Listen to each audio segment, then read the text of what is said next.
한때는 교회가 존경받고 또 그리스도인들이 세상의 한 줄기 빛과 같았던 때가 있었습니다. 그러나 지금은 더 이상 상대하고 싶지 않고 또 이 사회에서 더 이상 필요 없는 존재로 여겨지는 그리스도인들의 모습이 되어버렸습니다. 도대체 왜 이렇게 되어버린 걸까요?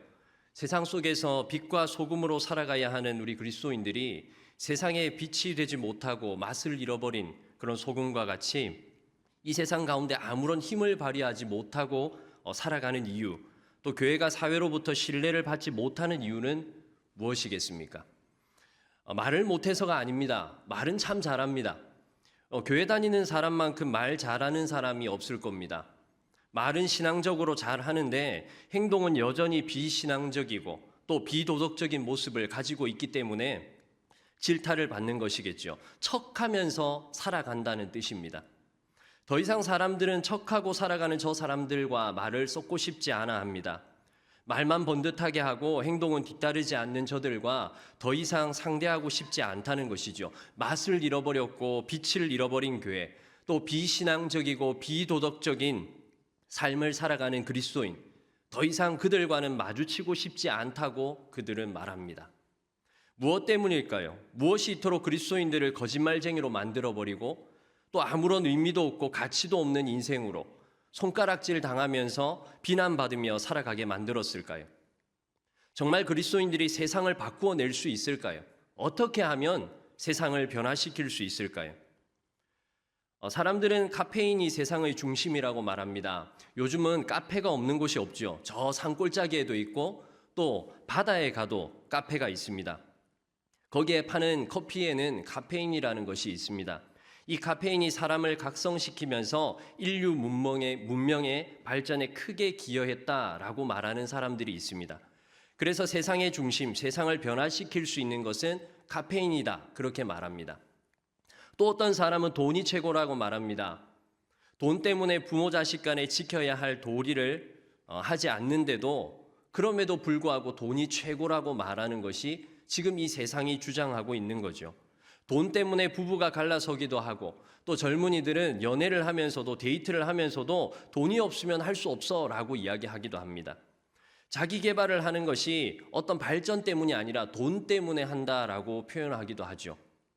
돈은 사람을 죽이기도 하고 살리기도 합니다. 일부인 것 같지만 맞는 말인 것 같습니다. 돈이 세상의 중심이고 돈이 권력이라는 말이 맞는 것 같습니다. 어떤 이는 긍정의 힘이 최고라고 말했었습니다. 조엘 오스틴 목사님이 쓴 긍정의 힘이라는 책을 보면 7가지 긍정을 말하죠.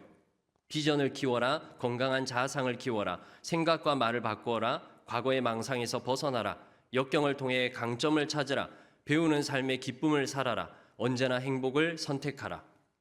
이 7가지를 통해서 삶이 변화되고 더 나아가 세상을 변화시키는 힘이 된다, 그렇게 말합니다. 그래서 긍정의 힘, 이 힘이 세상의 중심이다, 그렇게 말하기도 합니다. 어떤 이는 세상을 변화시킬 수 있는 것, 세상 가운데 승리할 수 있는 것은 철학이다 말하기도 하고요. 또 어떤 이는 그리스도인들에게 필요한 것이 있다면 과학이고 인성이라고 주장하기도 합니다.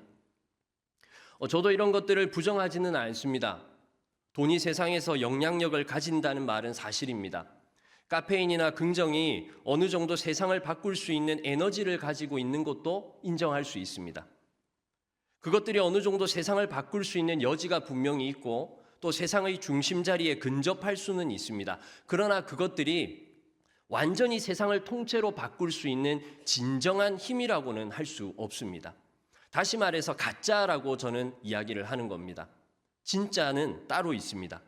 그리스도인이 반드시 가지고 있어야 할 능력, 정말 세상을 바꿀 수 있는 진짜 힘, 그리스도인들을 승리로 이끄는 것은 바로 믿음인 줄 믿습니다.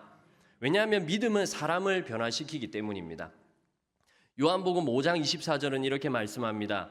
내가 진실로 진실로 너희에게 이르노니 내 말을 듣고 또 나 보내신 이를 믿는 자는 영생을 얻었고 심판에 이르지 아니하나니 사망에서 생명으로 옮겼느니라. 아멘. 세상 어떤 것이 심판을 당하지 않게 하고 영생을 줄 수 있겠습니까? 세상 어떤 것이 사망에서 생명으로 옮겨줄 수 있겠습니까? 오직 믿음입니다. 요한일서 5장 4절은 이렇게 말씀합니다. 무릇 하나님께로부터 난 자마다 세상을 이기느니라. 세상을 이기는 승리는 이것이니 우리의 믿음이니라. 아멘. 세상 그 어떤 것이 우리를 승리로 이끌 수 있다고 말하고 있습니까? 세상을 이기는 승리는 이것이니 이것은 믿음이니라. 그렇게 말씀하고 있습니다. 믿음이 영생을 얻게 하고 믿음이 우리를 세상 가운데 승리로 이끄는 줄 믿습니다. 주 예수를 믿는 믿음. 그래서 찬송가 357장에 이렇게 고백하죠. 믿음이 이기네, 믿음이 이기네, 주 예수를 믿음이 온 세상 이기네. 그렇게 가사를 쓰고 있습니다. 주 예수를 믿는 믿음으로 말미암아 온 세상을 이기는 주의 성도들이 다 되시기를 주님의 이름으로 축복합니다. 그런데 믿음에도 종류가 있다는 사실을 여러분 알고 계십니까? 오늘 본문 말씀에는 세 가지의 믿음을 우리에게 보여주고 있습니다. 첫 번째는 죽은 믿음입니다. 믿음이면 믿음이지 죽은 믿음이 뭐냐 하시겠죠. 야고보서 2장 17절 오늘 본문 말씀은요, 이와 같이 행함이 없는 믿음은 그 자체가 죽은 것이라 그렇게 말씀하고 있습니다. 믿음이 죽었다는 것은 무슨 말입니까? 힘이 없다는 거죠. 세상을 이기는 믿음이 아니라는 소리입니다. 세상을 이길 수가 없습니다. 왜요? 힘이 없으니까요. 주일날 가슴에 이름표를 가슴에 딱 붙이고 믿음이라고 써놓았습니다. 믿음이라는 이름표를 달고서 마음속으로는 그래, 예배 한번 내가 드려줄게, 봉사 한번 내가 해줄게, 그렇게 마음속으로 외치며 서 있다면 진짜 믿음이 아닌 가짜 믿음이겠죠. 그 사람은 능력이 없는, 힘이 없는 빈 껍데기 죽은 믿음이라고 할 수 있습니다. 오늘 본문의 말씀처럼 말만 번듯하게 하면서 믿음이 있는 것처럼 살아가지만 정작 그 삶을 들여다보았을 때 헐벗고 있는 형제나 자매, 양식이 없어 굶어가고 있는 그 형제 자매를 본척만척하고 관심조차 없다면 그 사람은 죽은 믿음을 가지고 있다라고 오늘 본문은 이야기하고 있습니다. 그리스도인들이 어떻게 보면 죽은 믿음을 가지고 있기 때문에 세상을 이기지 못하는 것입니다. 비윤리적이고 비도덕적이고 비신앙적인 삶의 모습으로 살아가고 있기 때문에, 빛을 잃어버렸고 맛을 잃어버렸기 때문에 우리는 죽은 믿음으로 살아가고 있는 것과 마찬가지인 겁니다. 나토족이라는 말이 있습니다. 나토족, No Action Talking Only라는 말인데요. 말만 하고 행동은 하지 않는 것을 이야기합니다. 나토족. 늘 말버릇처럼 사표를 내겠다, 다른 직장으로 옮기겠다 같은 말을 이렇게 계속해서 반복하지만 실천하지 않는 허풍쟁이들을 일컫는 말이라고 합니다. 죽은 믿음을 가진 자의 인생이 아마 이럴 겁니다. 말뿐인 인생이고 그 실체는 죽은 것과 마찬가지인 인생. 죽은 믿음으로는 세상을 바꾸기는커녕 세상에 눌려 살아갈 겁니다. 세상과 싸워 승리하는 것이 아니라 세상 앞에 무릎 꿇고 타협하면서 그렇게 실패자로 살아가게 될 것입니다. 오늘 말씀 14절은 이렇게 말씀하죠. 그 믿음이 능히 자기를 구원하겠느냐라고 말씀합니다. 무슨 말입니까? 그 믿음, 죽은 믿음이 구원할 수 없다라는 말입니다. 예수님 당시에도 자기는 구원받았다는 믿음을 가지고 있다고 주장했던 사람들이 있었습니다. 그러나 예수님은 그들을 향해서 경고의 말씀을 하시죠. 주여 주여 하는 자마다 다 천국에 들어갈 것이 아니요 다만 하늘에 계신 아버지의 뜻대로 행하는 자라야 들어가리라. 죽은 믿음으로는 결단코 천국에 들어갈 수 없음을 말해주고 있습니다. 오늘 본문에 또 다른 믿음을 하나 보여주고 있는데, 두 번째 믿음은 귀신들의 믿음입니다. 야고보서 2장 19절인데요. 내가 하나님은 한 분이신 줄을 믿느냐 잘하는도다 귀신들도 믿고 떠느니라 라고 말씀합니다. 예수님이 이 땅에 계시는 동안 귀신들은 예수님이 하나님의 아들이심을 알고 있었습니다. 그래서 예수님을 무조건 십자가에 못 박게 했어야만 하는 것이죠. 예수님께서 거라사인 지방에 가셨을 때 더러운 귀신 들린 사람을 만나게 됩니다. 마가복음 5장에 나오는데요. 그 사람은 밤마다 소리를 지르고 자기 몸을 자해합니다. 거기다가 힘이 너무나도 세었기 때문에 묶여있던 쇠사슬과 그 고랑을 다 깨어 부셔버립니다. 왜 그렇게 힘이 강했을까 보니까 성경은 군대 귀신이라고 증거하고 있습니다. 아무도 이 귀신 들린 사람을 제어할 힘이 없었습니다. 귀신 들린 그 사람이 예수님을 보고 달려나와 말합니다. 당신은 하나님의 아들이십니다. 내가 당신과 무슨 상관이 있습니까? 나를 괴롭히지 마소서라고 이야기하죠. 예수님이 하나님의 아들이심을 알았고 또 자신들을 내쫓을 수 있는 분이심을 분명히 알고 있었습니다. 이 귀신들은 영적 수준이 상당했던 겁니다. 그렇다면 영적 수준이 상당했던 이 군대 귀신에게는 세상을 다스릴 수 있는 힘, 세상을 움직일 수 있는 그 힘이 있다고 말할 수 있을까요? 우리 그리스도인들이 영적 수준이 참 상당했던 이 군대 귀신에게 무릎을 꿇고 그들의 힘에 의지하며 살아가야 하는 것일까요? 귀신들이 가지고 있는 힘이 아무리 대단해도, 그들의 영적 수준이 아무리 상당해도 세상을 바꿀 수 있는 힘이 있다라고 말할 수는 없습니다. 세상을 흔들 수는 있겠지만 그들이 세상을 움직일 수는 없습니다. 세상에 조금의 영향은 줄 수 있겠지만, 겁을 줄 수는 있겠지만, 그러나 세상을 바꾸고 세상을 움직일 수 있는 힘은 귀신들에게 없다라는 것입니다. 그렇다면 우리 그리스도인들이 귀신 앞에 무릎을 꿇을 이유가 없는 거죠. 귀신들에게 조아리며 그들이 가지고 있는 힘을 빌려달라고 구할 필요가 없는 겁니다. 그렇다면 세상을 바꾸는 힘은 어디에 있을까요? 우리 그리스도인이 반드시 가져야 하고 그리스도인들의 중심에 있어야 하는 그 능력은 무엇입니까? 오늘 세 번째 믿음인데요, 온전한 믿음입니다. 그리스도인들이 중심에 있어야 하는 것, 세상을 움직이고 변화시킬 수 있는 능력, 그것은 온전한 믿음에서 나오는 것입니다. 야고보서 2장 22절입니다. 우리 함께 읽겠습니다. 시작. 내가 보거니와 믿음이 그의 행함과 함께 일하고 행함으로 믿음이 온전하게 되었느니라. 아멘. 이 믿음은 죽은 믿음도 아니고 귀신들의 믿음도 아닙니다. 온전한 믿음. 그런데 중요한 것은 온전한 믿음이 무엇으로 온전케 된다 지금 말하고 있습니까? 행함으로 믿음이 온전하게 되었다 말씀하는 겁니다. 아까 17절을 보시면 행함이 없었기 때문에 죽은 믿음이 되었다 그렇게 말하고 있고요. 19절에서는요, 하나님이 한 분이신 줄 귀신도 믿고 떨었다 그렇게 이야기합니다. 그런데 귀신들에게는 보여줄 행함이 없다 그렇게 이야기하고 있는 거예요. 존 칼빈은 이렇게 말합니다.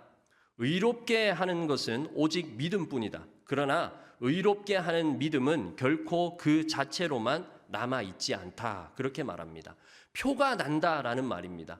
그 누구도 부인할 수 없는 이 믿음이 우리의 행동으로 우리의 삶에서 나타나게 된다라는 이야기입니다. 오늘 야고보서는 아브라함의 이야기를 들려주죠. 21절, 22절을 보시면 우리 조상 아브라함이 그 아들 이삭을 제단에 바칠 때에 행함으로 의롭다 하심을 받은 것이 아니냐. 내가 보거니와 믿음이 그의 행함과 함께 일하고 행함으로 믿음이 온전하게 되었느니라 라고 말씀합니다. 아브라함의 믿음이 온전하게 된 것은 이삭을 바칠 때에 자신의 믿음을 행했기 때문입니다. 그 뒤에도 보시면 기생 라합에 대한 이야기도 나오죠. 기생 라합이 사자들을 대접하여 다른 길로 나가게 할 때에 행함으로 의롭게 하심을 받은 것이라고 오늘 본문은 증거해 주고 있습니다. 이 믿음이 행동하는 믿음입니다. 그래서 온전한 믿음은요, 행동하는 믿음이라고 말할 수 있고 행동하는 믿음은 살아있는 믿음입니다.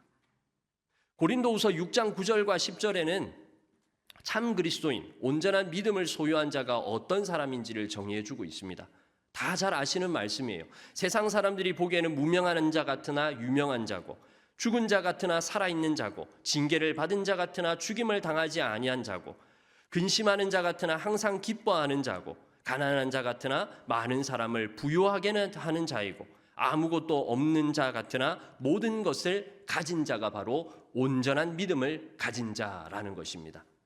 온전한 믿음을 가진 자는 그 삶이 예수 믿는 믿음으로 말미암아 다르다는 겁니다. 잠깐의 영향만 주는 사람이 아니라 세상을 바꾸어 버리는 능력을 소유한 사람, 세상을 바꾸기에 부족함이 없는 사람, 예수의 능력을 힘입고 성령 충만해서 그 믿는 믿음으로 내 삶에서 살아내는 사람, 그 사람이 바로 온전한 믿음을 가진 사람입니다. 철학도 아니고 물질도 아닙니다. 살아내는 삶, 그걸 말하는 겁니다.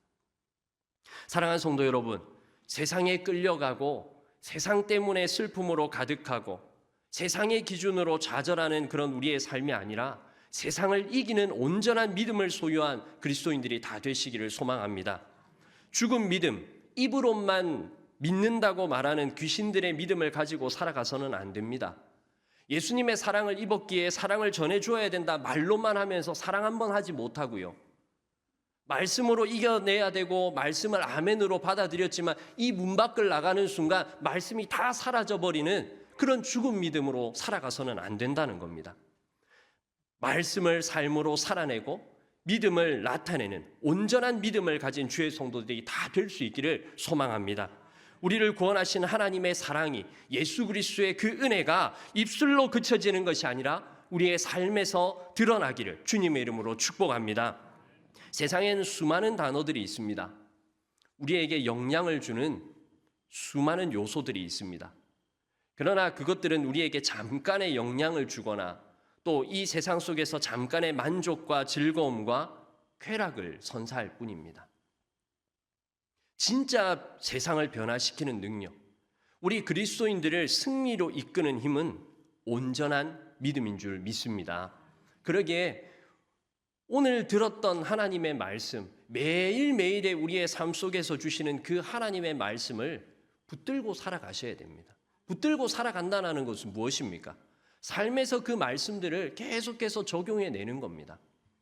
오늘 말씀을 딱 폈는데요. 사랑하라고 말씀을 딱 주셨습니다. 근데 난 사랑할 수 없어. 오늘 하루는 잠깐 다른 걸 해보지 뭐. 그러면서 또 다른 걸 찾고 내가 원하는 말씀을 찾아서 살아내는 것이 아닙니다. 늘 우리 속의 마음, 우리의 마음과 생각 속에 있었던 들려졌던 말씀, 우리 주님이 보여주셨던 그 삶의 모습들을 뒤따라 살아가는 것, 그것이 온전한 믿음이라는 겁니다. 진짜 세상을 변화시키는 사람들, 온전한 믿음으로 살아가는 사람들은 나를 변화시키고 가정을 변화시키고 교회를 변화시키고 나라와 민족을 변화시키고 세상을 변화시키는 그러한 사람입니다. 이러한 믿음을 소유한 모든 그리스도인들, 주의 백성들이 다 될 수 있기를 소망합니다. 오늘 하루 살아가는 동안 또 우리 한 주간 살아가는 동안 내가 어떻게 살아가야 될까? 고민되시죠? 어떤 삶이 내 삶에 펼쳐질까? 또 어떤 문제들이 내 앞에 있을까? 그러나 그 문제들 앞에 좌절하고 낙심하면서 죽은 믿음으로 살아가는 것이 아니라 여러분들의 삶 가운데 막혀있던 그 장애물들을 다 뚫어낼 수 있는 것은 온전한 믿음으로 말씀이 내 삶에서 드러나고 나타날 때 그 모든 문제들이 다 무너져 내리는 겁니다. 이번 한 주간 살아가실 때 온전한 믿음으로 정말 그리스도인들의 승리를 이끄는 그 믿음을 붙들고 우리의 삶의 행함으로 나타낼 수 있는 은혜가 우리 모두에게 차고 넘치기를 예수님의 이름으로 축원합니다.